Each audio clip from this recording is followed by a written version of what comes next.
Halo sahabat Cetal, bertemu lagi dengan Cetalpedia. Kali ini kita akan belajar mengenai sistem reproduksi pada wanita.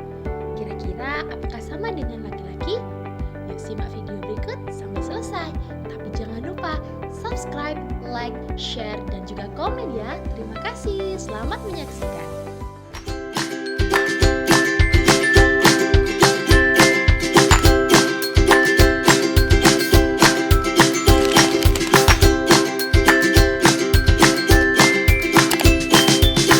Ini merupakan gambar dari organ reproduksi perempuan. Nah, alat reproduksi atau alat kelamin perempuan juga dapat dibedakan menjadi alat kelamin luar dan juga alat kelamin dalam, seperti halnya pada organ reproduksi pria. Yang pertama yaitu alat kelamin luar. Alat kelamin perempuan yang terletak di luar yaitu vulva, merupakan suatu celah paling luar dari alat kelamin wanita yang dibatasi oleh sepasang bibir kanan dan kiri. Yang kedua adalah bium, yaitu sepasang bibir yang membatasi alat kelamin wanita. Dan yang ketiga ada saluran kelamin, yaitu saluran urin dan juga saluran kelamin atau vagina. Yang kedua ada alat kelamin dalam. Alat kelamin dalam perempuan antara lain terdiri atas ovarium, saluran kelamin, dan juga vagina. Yang pertama adalah ovarium. Struktur berbentuk seperti telur, berjumlah 2 buah, terletak di samping kanan dan juga kiri rahim atau uterus dan berfungsi untuk menghasilkan sel telur atau ovum. Yang kedua ada saluran kelamin. Saluran kelamin ini terdiri dari yang pertama ada saluran telur atau tuba falopi atau yang bisa disebut sebagai oviduk. Saluran ini memiliki panjang kurang lebih 10 cm yang menghubungkan ovarium dengan rahim atau uterus. Saluran telur berakhir dalam struktur berbentuk corong yang disebut infundibulum yang ditutupi fimbriae yang berfungsi menangkap sel telur yang dilepaskan oleh ovarium. Fungsi dari saluran telur adalah membawa sel telur dari infundibulum ke rahim. Pada saluran telur inilah terjadi fertilisasi atau pembuahan. Setelah terjadi fertilisasi, saluran telur akan menyalurkan zigot atau hasil fertilisasi menuju uterus atau rahim. Selanjutnya di rahim. Nah, struktur ini seperti buah pir yang berfungsi sebagai tempat berkembangnya janin selama kehamilan dan mampu mengembang hingga 30 cm dari ukuran semula yaitu 5 cm. Dinding rahim atau endometrium memiliki peranan dalam pembentukan plasenta. Endometrium merupakan lapisan yang membatasi rongga rahim dan meluruh saat menstruasi. Sedangkan plasenta merupakan organ yang menyuplai nutrisi yang dibutuhkan oleh bayi selama perkembangannya di dalam kandungan. Yang ketiga adalah vagina. Saluran ini menghubungkan lingkaran luar dengan rahim, saluran mengalirnya darah menstruasi, dan saluran keluarnya bayi. Vagina tersusun atas otot-otot yang elastis, dilapisi selaput membran yang disebut selaput darah atau hymen. Saluran yang menghubungkan vagina dengan rahim adalah serviks atau leher rahim. Vagina juga sebagai saluran untuk aliran darah menstruasi dari rahim dan jalan lahir bayi. Nah, pada saat bayi akan lahir, terjadi kontraksi otot-otot pada dinding rahim. Kontraksi inilah yang akan menyebabkan bayi terdorong ke jalan lahir atau vagina. Selanjutnya adalah mengenai proses oogenesis, yang merupakan proses pembentukan sel kelamin perempuan, yaitu sel telur atau ovum, dan terjadi di dalam organ yang disebut ovarium. Berikut adalah gambar dari sel telur atau ovum. Oogenesis dimulai sebelum anak perempuan lahir. Nah, pada saat baru lahir, anak perempuan sudah memiliki bakal sel ovum atau sel primordial sebanyak 200.000 hingga 2 juta. Namun, hanya sekitar 40.000 yang tersisa saat anak perempuan puber dan hanya 400 yang akan matang atau berkembang sempurna. Sel telur yang matang diovulasikan atau dikeluarkan dari ovarium selama siklus reproduksi perempuan. Di dalam ovarium terdapat folikel yang berukuran kecil dengan calon bakal sel telur di dalamnya. Nah, berikut ini adalah gambar mengenai oogenesis atau peristiwa dari oogenesis ya, dimulai dari oogonium, kemudian kemudian berubah menjadi oosit primer, kemudian berubah menjadi oosit sekunder, kemudian berubah menjadi ootit dan terbentuk ovum. Sel primordial akan membelah secara mitosis membentuk oogonium atau sel induk telur yang bersifat diploid atau 2N. Selanjutnya akan terjadi pembelahan secara bertahap, baik pembelahan mitosis maupun meiosis. Dan pada akhirnya peristiwa oogenesis dari satu sel induk telur atau oogonium akan dihasilkan satu sel telur atau ovum yang bersifat haploid dan 3 badan polar atau polosit. Lalu bagaimana dengan siklus menstruasi? Apakah sama dengan peristiwa oogenesis? Nah, simak video berikut ya. Menstruasi merupakan suatu keadaan keluarnya darah, cairan jaringan, lendir dan juga sel-sel epitel yang menyusun dinding rahim dan keluar melalui vagina. Menstruasi ini biasanya terjadi 1 bulan sekali. Siklus menstruasi akan terjadi apabila sel telur yang dihasilkan oleh ovarium tidak dibuahi oleh sel sperma. Nah, pada umumnya, satu siklus menstruasi berlangsung selama 28 hari. Akan tetapi, ada perempuan yang mengalami siklus menstruasi pendek dan panjang. Seorang perempuan yang mengalami siklus menstruasi pendek atau siklus menstruasinya akan berlangsung selama kurang lebih 18 hari. Dan seorang perempuan yang mengalami siklus menstruasi panjang, siklus menstruasinya akan berlangsung selama kurang lebih 40 hari.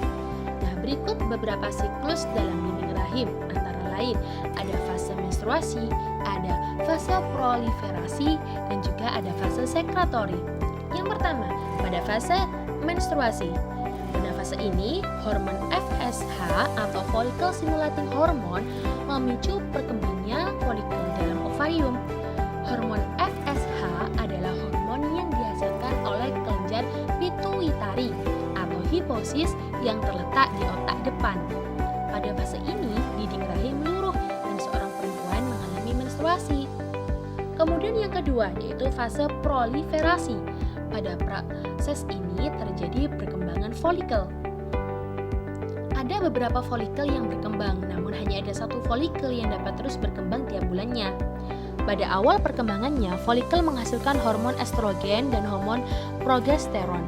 Pada saat proliferasi, dinding rahim menebal akibat dari kedua hormon tersebut untuk mempersiapkan tempat melekatnya embrio apabila sel telur telah dibuahi oleh sperma. Fungsi lain dari hormon estrogen adalah memicu kembali kelenjar pituitari untuk menghasilkan hormon FSH dan LH atau luteinizing hormone. Hormon LH terus diproduksi dan meningkatkan secara mendadak. Meningkatkan hormon LH ini akan memicu pengeluaran sel telur dari folikel yang telah matang. Nah, proses ini disebut sebagai ovulasi. Selanjutnya yang ketiga yaitu proses sekretory.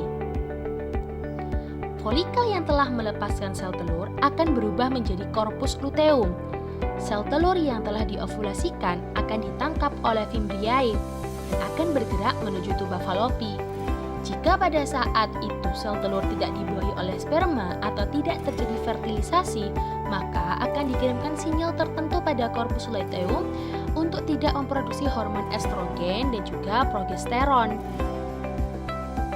Dengan demikian, pada fase ini jumlah hormon estrogen dan progesteron pada perempuan rendah. Rendahnya hormon estrogen dan progesteron menyebabkan jaringan penyusun dinding rahim rusak dan pembuluh darah yang ada pada dinding rahim pecah sehingga perempuan akan mengalami menstruasi. Nah, begitulah siklus dari menstruasi perempuan. Nah, selanjutnya adalah peristiwa fertilisasi dan juga kehamilan. Yang pertama adalah fertilisasi, yang merupakan proses peleburan inti sel sperma dengan inti sel telur sehingga membentuk zigot. Proses fertilisasi ini terjadi di dalam tuba Fallopi. Nah, tahukah kamu bagaimana ya sel sperma bergerak menuju sel telur? Apakah dia memiliki roda? Nah, sel sperma ini menggunakan flagela yang bergerak memutar sebagai baling-baling untuk menggerakkan tubuh dalam cairan yang ada pada tuba Fallopi. Tujuannya untuk bisa menuju ke sel telur. Jadi bukan menggunakan roda ya. Nah, ini merupakan gambar dari sel sperma yang sedang bergerak. Zigot yang terbentuk setelah terjadinya fertilisasi akan melakukan pembelahan. Selanjutnya berkembang menjadi embrio yang akan menuju ke rahim, kemudian tertanam atau namanya implantasi ke dalam endometrium. Pada kondisi ini, orang akan mengalami kehamilan. Berikut adalah gambar skema dari proses fertilisasi sampai dengan implantasi. Lalu bagaimana ya perkembangan embrio di dalam kandungan? Nah, perkembangan embrio di dalam kandungan ini dibagi menjadi 3 trimester.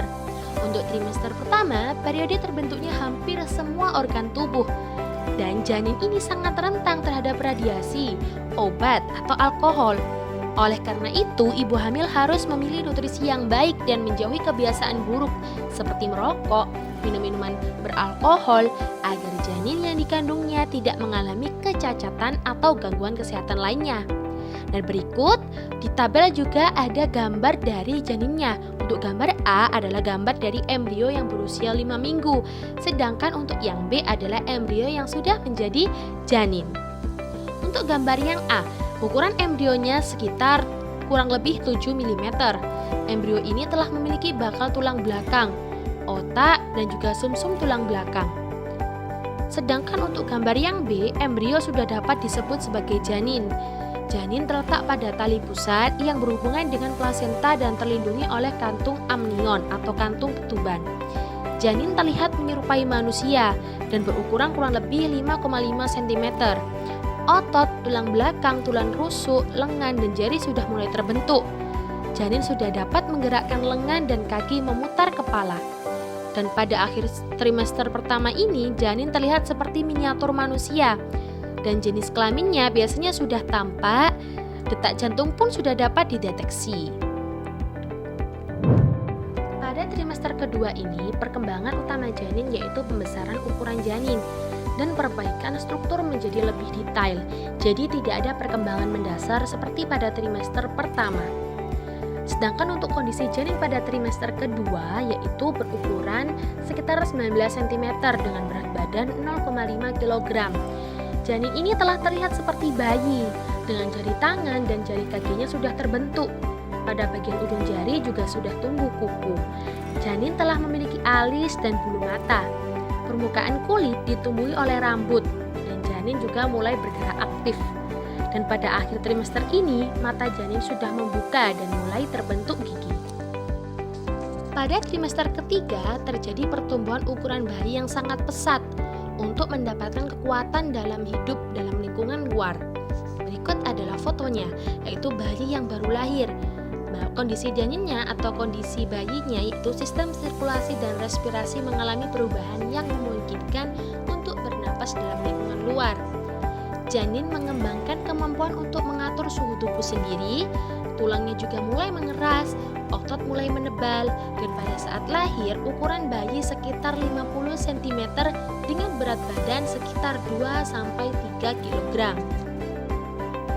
Oke sahabat kita, itu tadi